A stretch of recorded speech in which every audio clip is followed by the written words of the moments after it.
अस्सलाम वालेकुम and good evening everybody. मैं हूं मेहर बुखारी। एनसीओसी ने कोरोना से ज्यादा मुतासरा शहरों में नई पाबंदियां लगा दी हैं। नई पाबंदियों का इतलाक 3 अगस्त से 31 अगस्त तक होगा। दफातर में मुलाजमीन की हाजिरी 50% होगी। हफ्ते में 2 दिन छुट्टी। पब्लिक ट्रांसपोर्ट में मुसाफिरों की तादाद 50% और इंडोर डाइनिंग बंद। मार्केटों के औकात का रात 8 बजे तक कर दिए गए हैं। मुल्क भर में कोविड इन्फेक्शन का मुस्बत तनासुब 8% से तजावुज कर गया है। सिंध ने 9 रोजा लॉकडाउन गुज़िश्ता रोज से नाफिज कर दिया है। यह फैसला उस वक्त सामने आया है कि जब 30 जुलाई को मुल्क भर में कोरोना वायरस के तकरीबन 55,000 नए केसेस रिकॉर्ड किए गए और कराची के अस्पतालों में ऑक्सीजन बेड्स और कोविड यूनिट्स भरने लगे। सिंध में लॉकडाउन एक मिसाली सूरत हाल से बहुत दूर है। डेल्टा का जो वेरिएंट जो किस्म है तेजी से पूरे मुल्क में फैल रही है। औसतन एक मरीज 5 अफराद में वायरस मुंतकिल कर रहा है। सिंध के कुछ अजला में डेल्टा का तनासुब 33% तक जा पहुंचा है। मुल्क के महदूद सेहत के बुनियादी ढांचे के लिए इसका मतलब यह है कि अगर सिंध हुकूमत अभी फैलाव कम करने में कामयाब नहीं होती तो आने वाले हफ्तों में अस्पतालों में गुंजाइश खत्म हो जाएगी। मगर सिंध में लॉकडाउन के फैसले पर वफाक और सिंध में ठन गई है। यूं लग रहा है कि लॉकडाउन के फैसले में मसलहत कम और सियासत ज्यादा नजर आ रही है। सिंध बीमारी से बचाव और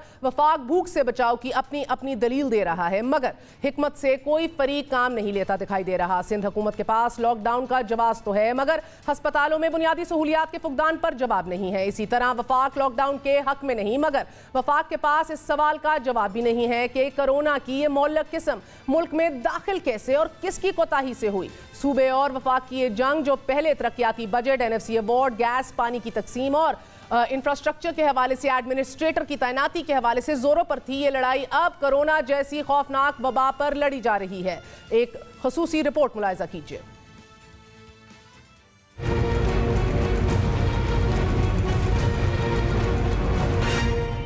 सिंध में कोरोना की डेल्टा किस्म का फैलाव तेजी से जारी। हुकूमत सिंध के बढ़ते केसेस को रोकने के लिए इक़दाम।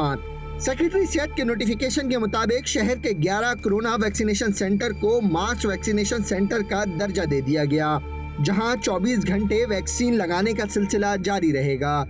सूबाई हुकूमत के ऐलान के बावजूद इतवार और पीर की दरमियानी शब सूबे के सबसे बड़े सरकारी जिना अस्पताल समेत बेशतर वैक्सीनेशन सेंटर फाल न हो सके। जिना अस्पताल इंतजामिया का कहना है कि स्टाफ की कमी की वजह से सेंटर फाल नहीं हो सका। रात भर सिंध गवर्नमेंट अस्पताल न्यू कराची के वैक्सीनेशन सेंटर के दरवाजे पर भी ताले पड़े रहे। खालिक जिना हॉल में वैक्सीन खत्म होने के बायस वैक्सीनेशन का अमल रुका रहा। ये बोल रहे थे कि पूरी 24 घंटे का, बाकी 24 घंटे का नहीं है। ये बोल रहे हैं कि भाई बस खत्म होगी, अब वैक्सीन नहीं है, सुबह जाकर लगाएंगे। सिंध गवर्नमेंट कतर अस्पताल में वैक्सीन लगवाने वालों की कतारें रहीं, लेकिन सेंटर बंद रहा।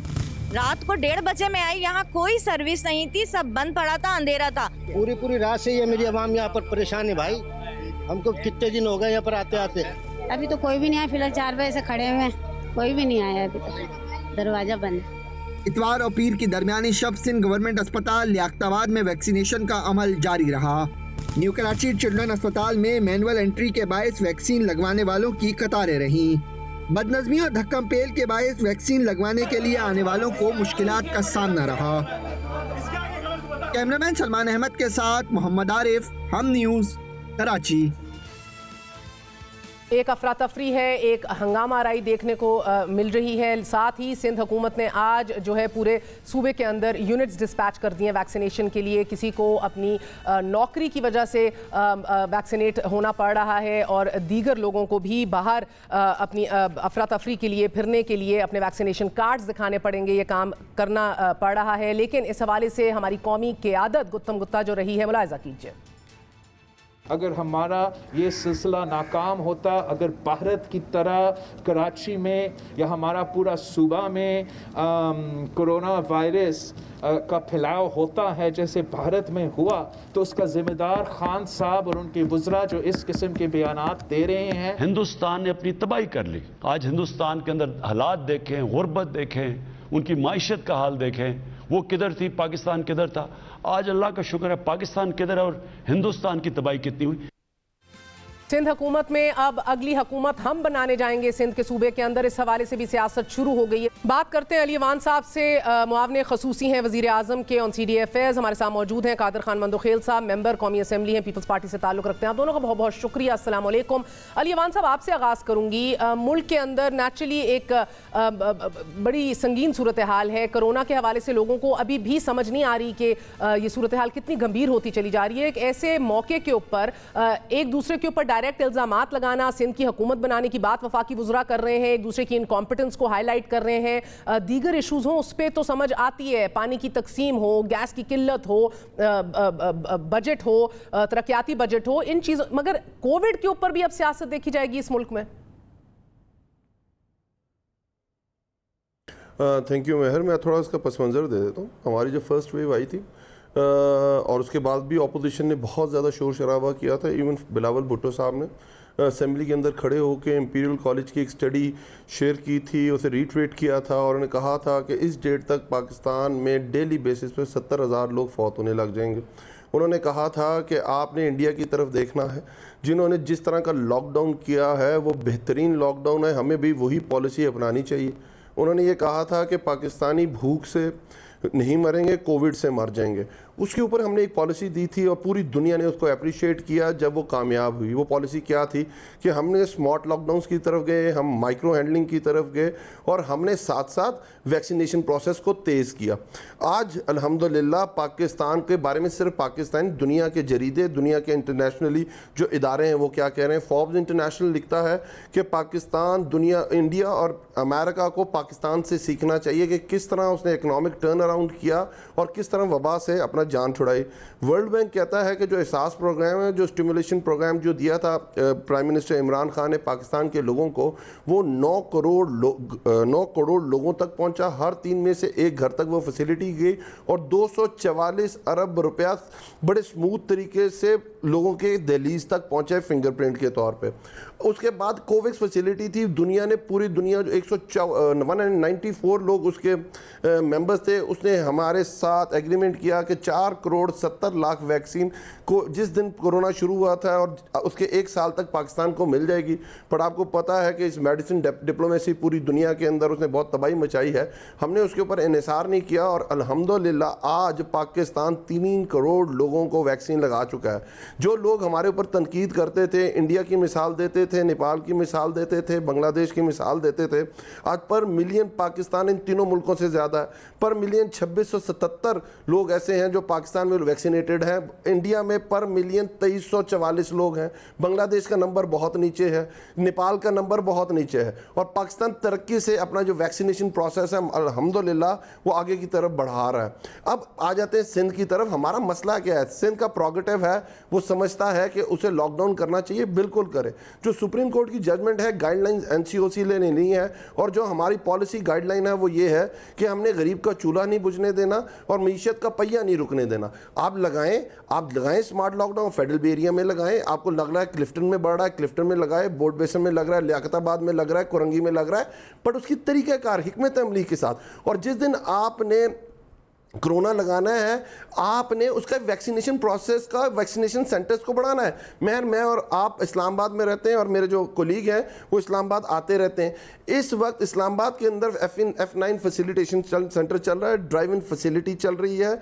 हमारे तमाम बड़े अस्पताल में वैक्सीनेशन प्रोसेस जारी है। हमारे तमाम स्कूल जो मैं खुद मॉनिटर कर रहा हूं, 22 स्कूलों के अंदर और 22 मोबाइल के अंदर डायरेक्टली मैं देख रहा हूं वैक्सीनेशन प्रोसेस चल रहा है। कर दिए गए हैं। सर अगर आप मुझे इजाजत है, मंदोखेल साहब को भी खुशामदीद कहते हैं। मंदोखेल साहब, तो कह रहा हूं, बिल्कुल मैं समझ गई आपकी बात सर, मगर इसको हमें सियासी रंग देने से गुरेज करना है। ये बातें जो मैं समझ गई आपकी बात सर, मगर द प्रॉब्लम इज कि अब ये सियासी रंग पहले दिन से मेहर दिया जा रहा है और इसको नहीं रोका जा रहा। अब मैं इसकी एक मिसाल दे देता हूं कि इस पूरे पाकिस्तान में स्कूल बंद कर दिए गए थे। उसमें सिंध की हालत बेहतर थी और सिंध ने कहा कि हम स्कूल्स बंद नहीं किए, हमने इसको अप्रिशिएट किया।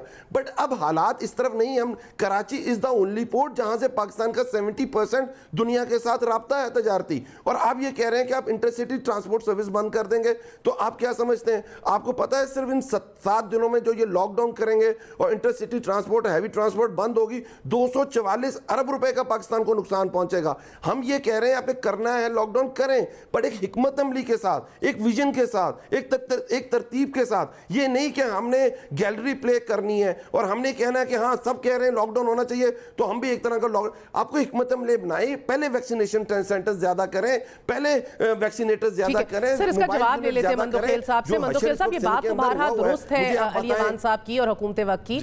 कराची हमारा मुआशी हब है, ये अरबों रुपए का जो नुकसान इन दिनों में होने जा रहा है और स्टडीज ने भी बहरहाल पाकिस्तान के मॉडल को सराहा है। तो क्या ही बेहतर ना हो कि जिस तरह आपने पहली 3 लहरों में भी किया, अगर चाहते स्मार्ट लॉकडाउन करें जो वफाक ने आज भी ऐलान किया है अपने तय। देखिए मेरी पहली बात तो ये है कि आपको याद होगा जब सिंध हुकूमत ने बिलावल भुट्टो साहब के हिदायत पर पहले जो इनिशिएटिव लिया था, आपको याद होगा यही इमरान नियाजी साहब थे, उनने ये फरमाते थे कि ये तो जुकाम है मामूली सा, ठीक है।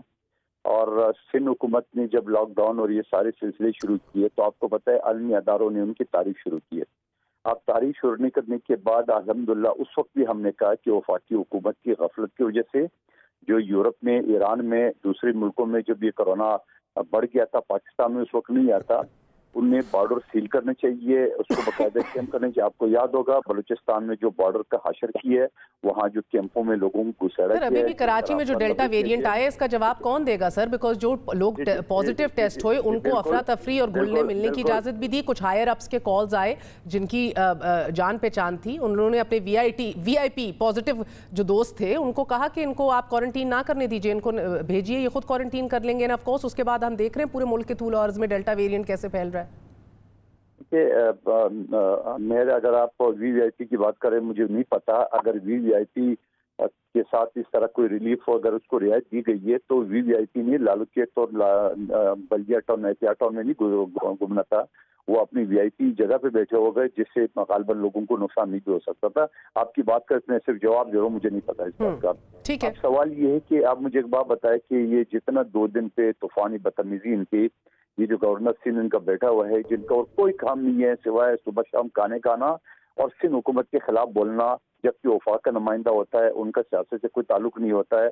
वो PTI का वर्कर बन के, शौकत खानम का तो फाइनेंसर तो पहले से है, मुझे पता है, मैं जमाने से जानता हूँ, लेकिन वो पूरा PTI का वो एक कैंप बना के वहाँ पे जो भी साजिशें। सर आप स्मार्ट लॉकडाउन क्यों नहीं नाफिज करते जो ट्राइड एंड टेस्टेड हमारा एक पॉजिटिव।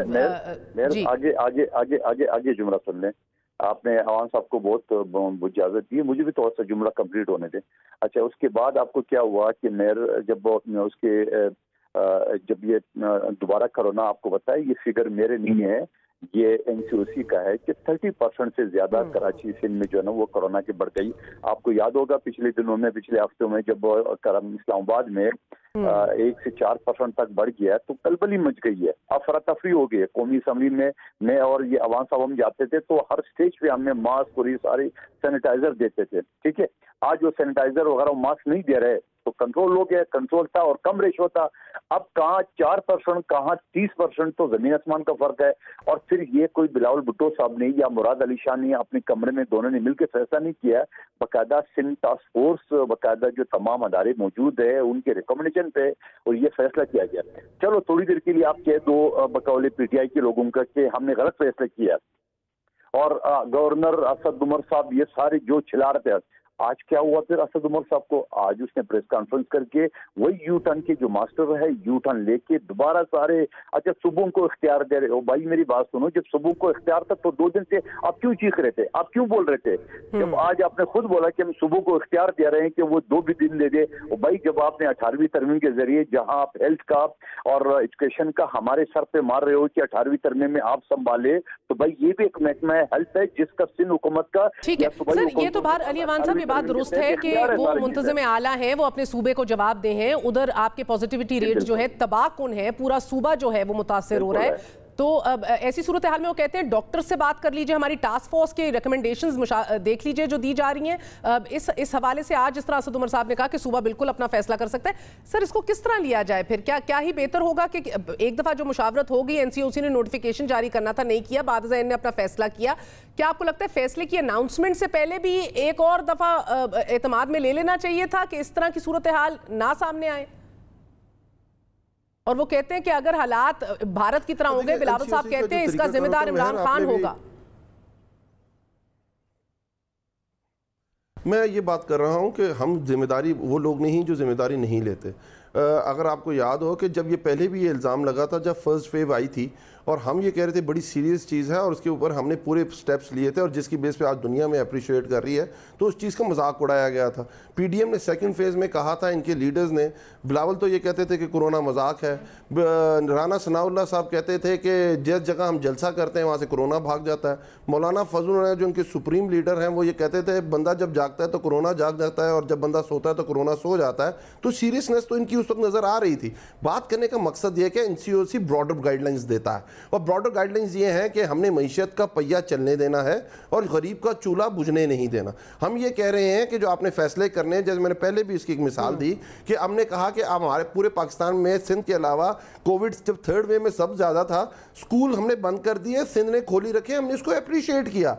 हम ये कह रहे हैं कि आप जो आपने लॉकडाउन करने हैं आप बिल्कुल करें, पर जो ब्रॉडर जो गाइडलाइंस है वो क्या है, वो उसका जवाब भादर मंदोखेल साहब आपने नहीं दिया कि स्मार्ट लॉकडाउन क्यों नहीं किया जाता, जिस तरह का ऐलान आज और दूसरी तरफ आपके पास, हाँ सुने मेरी बात तो सुने ना महर सुने, जस्ट वेट, मुझसे तरफ बात। और देखिए और ना फिर नीयत जांची जाती है और अमल जस्टिस जांचे जाते हैं। ये चौथी वेव है और आज पूरे पाकिस्तान में कोविड दोबारा फोर्थ वेव में आया हुआ है। कहीं से हमें कैपेसिटी इश्यूज नहीं फेस हो रहे जो हमें सिंध में हो रहे हैं। इसका मतलब है जो ये कह रहे हैं 18वीं तरमीम डिवॉल्व सब्जेक्ट, तो इन्होंने अपनी कैपेसिटी इन्हेंस नहीं की। सेकेंडली इन्होंने अपने बजट में जो एनुअल डेवलपमेंट प्लान है उसमें 26 अरब रुपया रखा हुआ है कोविड वैक्सीन के लिए, 1 रुपए की कोविड वैक्सीन उन्होंने नहीं मंगाई। बात करने का मकसद है कि हम नहीं चाहते इसके ऊपर सियासत करें। सिंध में और मंदोखेल साहब को जवाब देने दीजिए सर, मैं रैप अप करूंगी। पर हम चाहते हैं कि जो ब्रॉडर गाइडलाइंस हैं एनसीओसी के डिसीजन को सियासत की नजर ना किया जाए। हमें ये खबरें भी मौसूल हो रही है कि शायद अब इस लॉकडाउन को वापस ले लिया जाएगा। क्या इसके इम्कानात हैं कि सिंध अब ये अनाउंस करेगा कि शायद वापस रिवर्स कर लिया जाए? इसके इम्कानात हैं?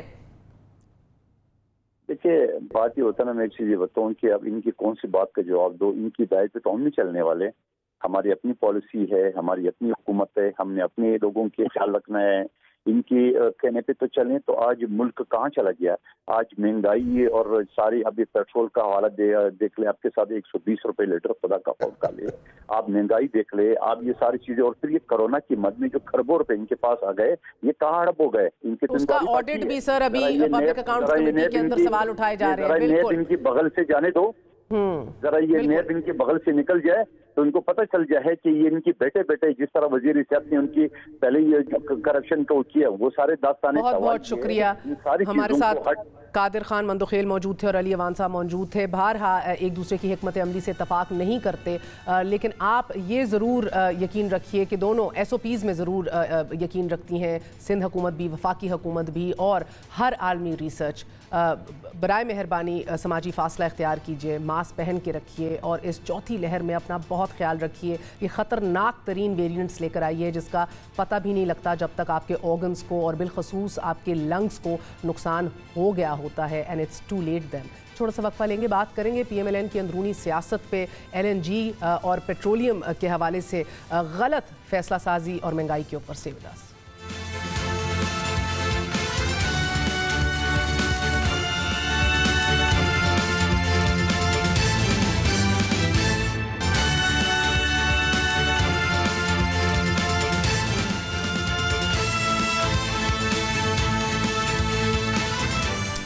मुल्क में एंग्रो LNG प्लांट की ड्राई डॉकिंग के नतीजे में पैदा होने वाले बहरान के आफ्टर शॉक्स लोड शेडिंग की सूरत में बर्दाश्त करती पाकिस्तानी अवाम के लिए एक और बुरी खबर है। हुकूमत ने $15.19 से $15.49 के दरमियान LNG कार्गो के मुआहिदे कर लिए हैं, कि जो कि मुल्क की तारीख के महंगे तरीन LNG मुआहिदों में से एक है और इसकी कीमत अवाम को अनफॉर्चुनेटली महंगी बिजली की सूरत अदा करनी पड़ेगी। गुज़िश्ता 5 साल मुस्लिम लीग नवाज पर लॉन्ग टर्म मुआहिदे करने, महंगे बिजली मनसूबों के इल्जामात लगाती चली गई तहरीक इंसाफ जवाबात देना आज इस जमात के लिए मुश्किल हो रहा है। कायदे हिज़्ब इख्तिलाफ ने हुकूमत का महंगा दामों LNG खरीदने पर तहकीकात का मुतालबा कर दिया है। उनका कहना है कि हुकूमत ने $15 फी MMBTU पर महंगी तरीन LNG खरीदी है। नाजरीन, पिछले चंद हफ्तों से इससे कई चीपर डील्स हुकूमत को मिल रही थी जो उन्होंने नहीं अवेल की, और इसी तरह जो कतर से बिड्स आ रही थी वो भी इससे कहीं कम थी, मगर मार्केट को सही तरह एंटिसिपेट नहीं किया गया, नहीं रीड किया गया। गो के बताया जा रहा था कि ग्लोबल ट्रेंड्स बढ़ रहे हैं। ट्रैफिक ऊरा यानी कि पिछले साल ट्रैफिक ऊरा एक कंपनी है जिसने पाकिस्तान को $4.70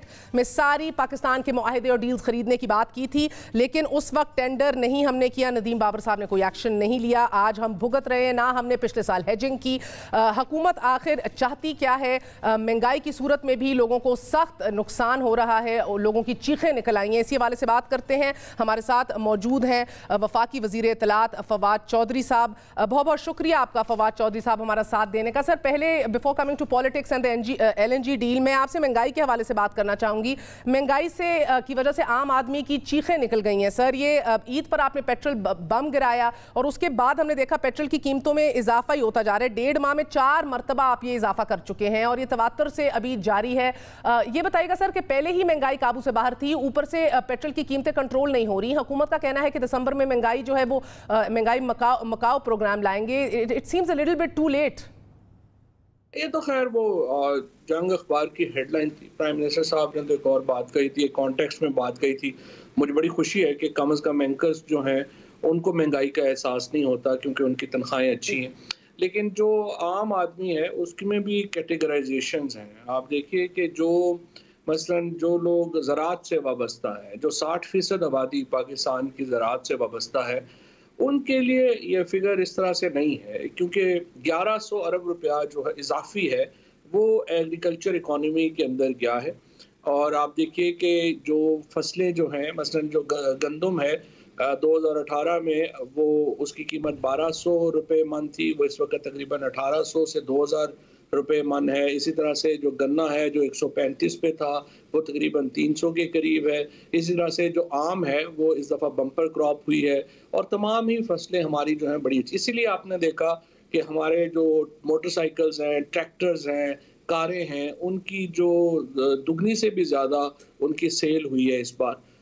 ये ज़रूर है कि जो एक अर्बन सैलरीड लोग हैं उनको यकीनी तौर के ऊपर डज पड़ी है और वो बुनियादी डज पड़ी है तेल की वजह से और बिजली की वजह से। बिजली जो है वो थैंक्स टू PMLN, आपको पता है कि जो मुआहदे वो कर गए उसके नतीजे में हमारे हाथ बंधे हुए हैं, उसको हम बहुत कुछ नहीं उसमें कर सकते। और तेल ज़ाहिर है हम पैदा नहीं करते, लेकिन इसके बावजूद कि तेल की कीमतें दुनिया में 47% बढ़ी हैं, हमारे यहाँ सिर्फ 11% बढ़ी है। तो आप अंदाज़ा लगा सकती हैं। इसीलिए आपने देखा कि जो आलमी जो तकाबुल करते हैं, जो वेबसाइट ने अभी भी पाकिस्तान को 140 ममालिक का तकाबुल किया और कहा कि पाकिस्तान इन 140 ममालिक में सबसे सस्ता रहाइश। फवाद चौधरी साहब, मैं आऊंगी PMLN की पुरानी डील्स पे क्योंकि आपकी सुई उधर अटक गई है अनफॉर्चुनेटली, लेकिन यूटिलिटी स्टोर्स आम आदमी के लिए। इक़्तिसादी राब्ता कमेटी ने गुज़िश्ता दिनों भी यूटिलिटी स्टोर्स पर चीनी की कीमत में फ़ी किलो 70 रुपये इजाफा किया है। आटे का थैला 150 रुपये महंगा कर दिया गया है और घी की कीमतों में भी 170 रुपये का फ़ी किलो इजाफा हम देख रहे हैं। I mean it's ridiculous. वज़ीर ख़जाना बजट तकरीर में तो फरमा रहे थे कि आम आदमी का बजट है ये, लेकिन आम आदमी को रिलीफ दिया क्या है? 20,000 कमाने वाले का बजट आप बना सकते हैं? आपका जो सवाल होगा इट विल बी यूजफुल अगर आप इंटरनेशनल मार्केट की राइज की कंपैरिजन करें पाकिस्तान की राइज के साथ, तो फिर आपको एहसास होगा कि पाकिस्तान में एक्चुअली कीमतें बहुत कम बढ़ी। नहीं सर, देखें अब बार बार बात यही की जाती है and I will come to that now. अब आप एक बार फिर मुस्लिम लीग नून को तनकीद का निशाना बनाते हैं, लेकिन आज खुद ये आप कह रहे हैं कि लॉन्ग टर्म मुआहदे जो हैं वो उनकी वजह से आज आपको ये खरीदना पड़ रहा है महंगे दामों गैस LNG। लेकिन आप खुद ही एक जवाब पैदा कर रहे हैं जो $15 की आप गैस ले रहे हैं इसको सपोर्ट करने के लिए, और हमने देखा है कि इसी की वजह से आप यू टर्न्स लिए चले जा रहे हैं। यानी कि मुस्लिम लीग नवाज का मौकफ तो दुरुस्त साबित हो रहा है, आज वैलिडेट हो रही है। पिछले हफ्ते में भी आपने देखा स्पॉट के ऊपर आपने जो टेंडर किए थे वो इससे कहीं कम थे, तो आपने मुस्तरद कर दिए वो, फिर भी कतर से भी मुस्तरद कर दिए जो उधर से रेट्स मिल रहे थे। अब आप $15 के ऊपर जो डील करके बैठ गए हैं, जो ले रहे हैं अगले महीने के लिए, एक लॉन्ग टर्म डील अगर आप लोगों ने फकत एक जो की है $10 वाली, वो कल को अगर आलमी मार्केट में अगर कीमतें गिर जाती हैं फिर आप कहेंगे कि हम तो इसलिए कहते थे लॉन्ग टर्म डील्स नहीं करनी चाहिए। एक कंसिस्टेंट मौकफ है आपकी हुकूमत के पास या नहीं? पहली बात तो ये कि ये दोबारा आपका सवाल जो है उसका कॉन्टेक्स्ट दुरुस्त नहीं है। जो तनकीद है PMLN के ऊपर वो दो हैं। वो ये है कि पहली बात तो ये कि ये गवर्नमेंट जो आती है वो 5 साल के लिए जो गवर्नमेंट आई है उसको बहुत तवील अरसे के लिए एक कॉन्ट्रैक्ट्स नहीं करने चाहिए। 15-15 साल के जब आप कॉन्ट्रैक्ट्स करेंगे तो आने वाली जो गवर्नमेंट्स हैं आपको उनको बाउंड कर देती हैं हालात में, और अगर आपने करना भी है तो फिर आप जो है उसकी एक प्रोसेस जो है वो इख्तियार करें। PMLN ने जो कॉन्ट्रैक्ट्स किए उसके साथ ये था कि उन्होंने स्टोरेज कैपेसिटी क्रिएट नहीं की, लिहाजा अब प्रॉब्लम ये हो जाता है कि आपकी ज़रूरत बढ़ जाती है। अगर आप गैस लें तो आपके पास स्टोरेज कैपेसिटी नहीं है उसको आगे देने के लिए, और अभी फॉर एग्जांपल आपने जिसका डील का हवाला दिया उसके सिर्फ 1 हफ्ते के बाद एक्चुअली जो आपका कीमतें थी वो तो उससे बहुत ज्यादा बढ़ गई, और एक्चुअली आपने तो काफी सस्ता LNG जो है वो उठा लिया इंटरनेशनल मार्केट से। ये फैक्चुअली इनकरेक्ट है सर। मुझे ये बताइएगा कि आप स्टोरेज कैपेसिटी की बार बात करते हैं, पाइपलाइन की बात कर लें सर, अभी तक कोई क्लैरिटी क्यों नहीं आ रही? 1200 MMCFD जो है वो नून लीग लगाकर चली गई थी। 3 साल आपने ज़रूरत तो तस्लीम की है, बार बार की है, लेकिन आप कर कुछ नहीं सके। कभी रूस से लगवानी है, लोकली लगवानी है, समझ नहीं आ रही। गौहर साहब ट्विटर के ऊपर पॉलिसी बयान देते फिर रहे हैं, अभी तक भारहा सिस्टम को आप नहीं बढ़ा सके। सही नहीं आप कर रहे हैं, और उसमें प्रोसेस होता है एक बहुत तवील, उसमें जो है वो चूंकि आप LNG का जो टर्मिनल है it's a highly technical project और उसको वक्त लगता है, और इसीलिए अनफॉर्चुनेटली PMLN जो है उन्होंने जो बढ़ाना था, जो टर्मिनल बढ़ाना था वो नहीं करके गए, और अब हमने आके किया। अब इंशाल्लाह वो प्राइवेट सेक्टर में भी शुरू हो गया है। तो बढ़ाकर तो गए हैं ना सर, यही प्रोसेस तो PMLN ने भी फॉलो करना था। नून लीग ने ये जो रशिया की पाइपलाइन है ये भी आपको मालूम है कि ये भी साइन हो गया। सो इंशाल्लाह आइंदा मैं यही कह रही हूँ सर, यही कंफ्यूजन तो फिर यही प्रोसेस तो मुस्लिम लीग नून ने भी फॉलो करना था ना, कि मसला यही है कि सर मुस्लिम लीग नून ने तो 2-3 लॉन्ग टर्म डील्स कर ली, एक 13.37 पर की, दूसरी $11.6 पर कर ली, तीसरी $11.9 पर कर ली। आपने कहा कि शॉर्ट टर्म डील्स ही सस्ती होती हैं, तो बड़े महंगे मुआहदे कर गए हैं। तो पिछले साल अप्रैल में जो आपको ट्रैफिक ऊरा जो कंपनी है उसने आपको $4.70 की डील्स का कहा कि हम आपका सारी डील्स खरीद लेते हैं, इतनी सस्ती हम आपको गैस फराम कर देंगे। नहीं किया कुछ भी, ना आपने किया, नदीम बाबर साहब ने भी कोई एक्शन नहीं लिया, यानी कि उस टाइम पे कर देते। आज वही प्राइस $19 की पहुंची हुई है। तो सर कहीं ना कहीं तो अपनी गफलत या कमजोरी या नाअहली कहीं तो तस्लीम करेंगे आप या नहीं करेंगे? सही नहीं, मैं आपको थोड़ा सा ये बताना चाहता हूँ, ये कोई ताबिश गौहर साहब या हमाद अजहर ऑर्डर नहीं करते कि ये LNG जो है वो नीचे चली गई है तो आज उठा लो। ये कोई सेठ नहीं बैठे हुए ताबिश गौहर या हमाद अजहर जो फ़ोन करके बता दें कि आज इतना हो गया है तो आप इतनी उठा लो, ये इतना हो गया है तो इतना उठा लो। एक बहुत एलेबरेट प्रोसेस पेट्रोलियम मिनिस्ट्री में है, जिनके पास जहाँ पे एक्सपर्ट्स बैठे हुए हैं, और बहुत सारे एक्सपर्ट्स हैं जो 8-8, 10-10 साल से बैठे हुए हैं, और वो एक्सपर्ट्स एनालाइज करते हैं कि क्या कहाँ पे क्या spot fixing. It's again very highly technical bid. ये नहीं है कि आप हम कह दें कि वो कोई, जिस तरह से मैंने अर्ज किया कि कोई ये वो नहीं है। सर तब टेंडर कर लेते फवाद चौधरी साहब, तब टेंडर कर लेते तो इससे भी कम प्राइसेस मिल जाती हैं। 4.70 ऑफर हो रहा था। मैं भी यही कह रही हूँ कि आपके जो माहिरीन बैठे हुए भंड पे भंड मार रहे हैं सर। गवर्नमेंट की लिमिटेड कैपेसिटी है मार्केट को परखने की, पेशन गोई करने की। वही आपका वही है ना, मैं आपसे सिर्फ अर्ज ये कर रहा हूँ क्योंकि देखे ना, एक ऐसा सवाल जिसके पीछे कोई बुनियाद नहीं होगी वो सवाल फिर सही नहीं ना होता। पहली जरूरत यह है कि बुनियाद नहीं, मैं तो फैसला कर ले।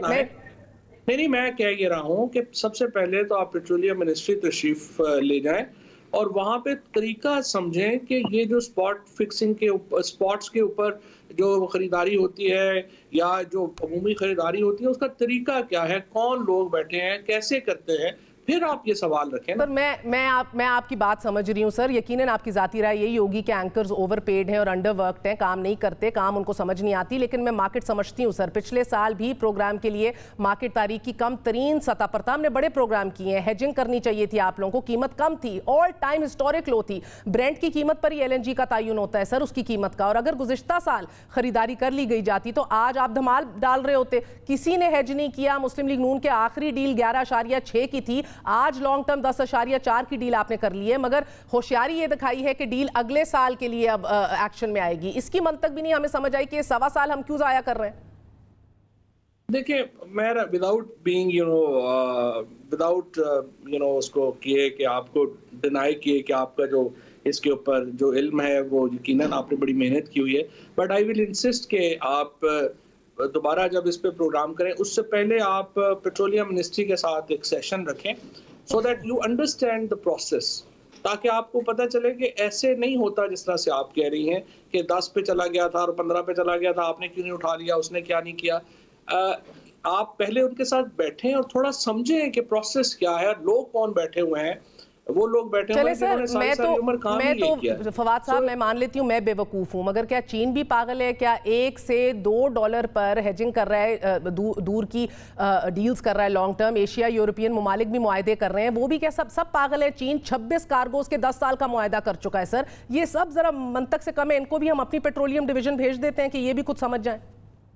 नहीं, मुझे पता नहीं है चीन ने क्या किया है क्या नहीं किया। मैंने फॉलो नहीं करता मैं LNG मार्केट को, और इसीलिए मैं I will rely on the experts जो ये फैसला करते हैं, इंस्टेड ऑफ कि मैं खुद ही इतना बड़ा जो है इसका माहिर बन जाऊं कि मैं तो बार-बार गफलत कर रहे हैं सर। सितंबर अक्टूबर की जो सप्लाई आ रही थी, इतनी महंगी कीमतों पर सस्ती डील्स को आपकी हुकूमत ने मुस्तरद किया है। मार्केट नहीं आप लोग पढ़ सके, परख सके, सबको मालूम था कि कीमतें बढ़ रही हैं। ऑपोजिशन अब डिमांड कर रही है कि इसकी तहकीकात हो। शाहिद खकान अब्बासी और मिफ्ता इस्माइल की तो टर्मिनल्स के ऊपर उनकी तो सुथरी की जा रही है, क्या आप लोगों के ऊपर नहीं करनी चाहिए तहकीकात इस गफलत के लिए जो अब आवाम की जेबों से निकलेंगे पैसे? अपोजिशन में कौन है? अपोजिशन तो सारे खुद जो है वो इन्हीं डीलों में पैसे कमा के तो बाहर पैसे ले गए हैं और वो केसेस डील करें, उनकी अहमियत नहीं है। बट मैं ये समझता हूँ कि पीपल लाइक यू जिनको एक इंटरेस्ट है और जो इसको फॉलो करना चाहते हैं, दे मस्ट मैं उसको यकीनी तौर के ऊपर I will facilitate your visit of petroleum ministry so that आप समझ सकें कि ये सारी डील्स क्या मामला क्या हुआ, कैसे हुआ और क्यों ये नतीजे अखज़ किए गए, सो दैट आप एक एक्सपर्ट ओपिनियन ले सकें और उसके बाद जाहिर है कि आप अपना एक एनालिसिस बेहतर दे सकेंगे। सर, आपने मेरे एक भी टेक्निकल सवाल का जवाब नहीं दिया। मुझे आप रास्ता दिखा रहे हैं पेट्रोलियम डिवीजन का, एक टेक्निकल फैक्ट को मेरे इधर चैलेंज कर दें सर, मैं इधर से उड़ जाऊंगी और उधर ही बिस्तरा बिछा लूंगी। लेकिन ऑपोजिशन लीडर ने 12 में आपसे पूछ रही हूँ LNG मुआहदे की तहकीकात का मुतालबा किया है, क्या हुकूमत ये तहकीकात कराएगी या नहीं? उसमें तहकीकात की कोई ज़रूरत ही नहीं है, यहाँ पे कोई एलिगेशन ही नहीं है। अपोजिशन लीडर जो है वो जिस तरह मैंने अर्ज़ किया कि वो पहले जो सारे मामलात उन्होंने किए हैं वो तो उन्हीं की हरकतों की वजह से तो आज पाकिस्तान इस नहज पे पहुंचा है कि जिन्होंने, आप देखिए उनकी अकल का अंदाज़ा तो इससे लगा लीजिए कि उन्होंने कोल प्लांट उठा के साहिवाल में लगा लिया, उन्होंने RLNG प्लांट्स जो है लगाए, उसके कोई सप्लाई चेन ही नहीं बनाई। और यहाँ पे जो है वो 30,000 मेगावाट के, और अब जो अगले आ रहे हैं वो उससे भी ज़्यादा जो उन्होंने लगा दिए, बिजली के बनाने के कारखाने लगा दिए, डिस्ट्रीब्यूशन नेटवर्क ही नहीं बनाया। तो आप समझती हैं कि अपोजिशन लीडर अगर इतने अक्लमंद होते तो आज हम इस हालात में होते और उनके सवालों के जवाब देने यहाँ पे बैठ के। बट अगेन जिस तरह मैं ये कहूँगा, उनकी बातों को छोड़ें, उनकी कोई अहमियत नहीं है उनकी बातों की। लेकिन जो इंडिपेंडेंट लोग हैं आप जैसे, आप लोगों को ये समझना ज़रूरी है कि क्यों प्रोसेसेस क्या है, तरीक़ाकार क्या है, कौन लोग बैठे हुए हैं। This is something that you should know so that आप जब एनालिसिस करें तो लोगों के सामने एक factual. Sir, I very well know, I feel as आप तर्जुमान है हुकूमत के, आपको भी इन चीज़ों का दिफा टेक्निकली करना चाहिए। शहबाज शरीफ वाले पॉलिटिक्स पे आते हैं सर। शहबाज शरीफ ने माजी को दफनाकर आगे बढ़ने की बात की है, मतलब नेशनल डायलॉग का मुतालबा किया है। क्या आपकी हुकूमत अपोजिशन लीडर के इस मुतालबे को किस नज़र से देख रही है? बड़ी माजी को क्या दफनाना है जी? माजी को तो नहीं दफनाया जा सकते, माजी तो साथ चलते हैं, माजी तो हाल को डिफाइन करते हैं। तो माजी को माजी रहने दें और आप हाल में रहें और हाल से आगे चले, आप मुस्तकबिल में चलें। और जिस तरह से हम तो देखिए 2-3 चीज़ें हैं बड़ी स्पेसिफिक, इलेक्टोरल रिफॉर्म्स हैं, उनके ऊपर हम आगे बढ़ना चाहते हैं, जुडिशल रिफॉर्म्स हैं, उनके ऊपर हम आगे बढ़ना चाहते हैं, इसके साथ जो बाकी इस्लाहात हैं, इवन नैब लॉ है, उसमें ऊपर हम आगे बढ़ना चाहते हैं। इन चीज़ों के ऊपर लीडर ऑफ द अपोजिशन अपनी पार्टी को कन्विंस करें, पार्लियामेंट्री कमेटीज बैठी हुई हैं, उनको फंक्शनल करें और इनके ऊपर रिफॉर्म्स पे आगे बढ़ें। बहुत बहुत शुक्रिया फवाद चौधरी साहब हमारे साथ मौजूद थे। नाज़रीन, एक वक्फा लेते हैं, बात करेंगे शाहिद खकान अब्बासी साहब से। PMLN के हवाले से, आइडियोलॉजी के हवाले से, मुस्तकबिल के हवाले से शिकवा हुआ है और करारा जवाब शिकवा भी आया है। Stay with us.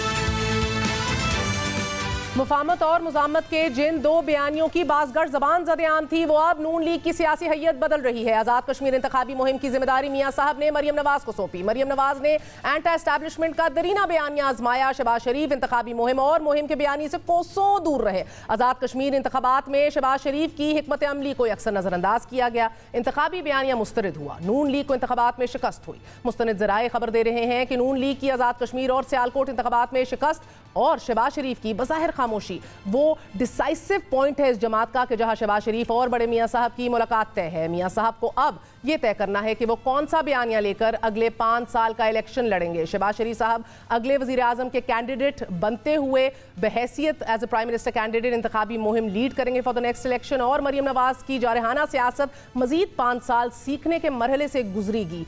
खबर यह है कि शहबाज शरीफ 2 मुख्तलिफ सियासी बयानियों की कश्ती में सवार होने से किनारा चाहते हैं और ये पैगाम मियां साहब तक बराह रास्त लंदन पहुंचकर